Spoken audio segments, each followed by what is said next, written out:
Hey everybody, Animal Man here. I wanted to show you today one of my techniques for drying the rose hips we've collected. I've got a whole bucket here full of them, and they're going to go bad soon. So I've had them in the fridge, and what we're going to do is we're going to put them in our trusty food dehydrator. I don't even know what model this is or brand or anything. I think I got this as a housewarming gift maybe, but it's pretty cool. It's got all these trays. Here's the top. You just pop the top off. It's got all these different trays to put your fruit or whatever it is on there, and it's got a heating element to the bottom, and what happens is it draws air in the bottom and the heat forces it up through all the trays and the moisture comes out the top. It's got little vents on the top. So we're going to cut our rose hips up, de-seed them, lay them on the trays. This will do the job overnight, which is pretty awesome. You just leave it and it's ready in the morning.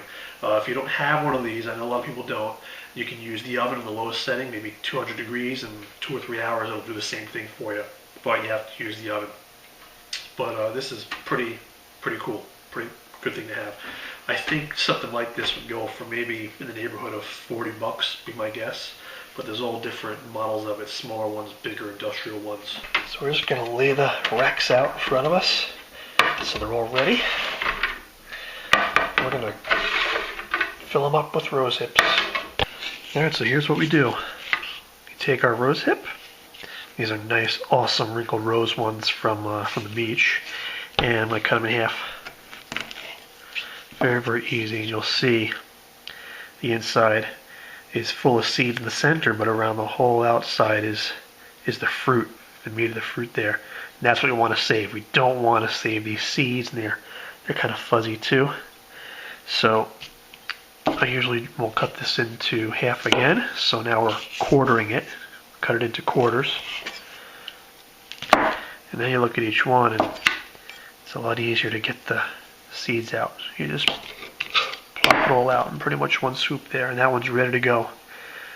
Put it right on one of these dehydrated racks right there.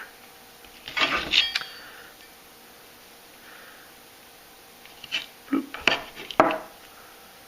And it doesn't have to be perfect, because we're going to put this in a, when we actually make tea from it, we're going to put it in my coffee strainer. As you'll see, I like to make my teas with a coffee filter.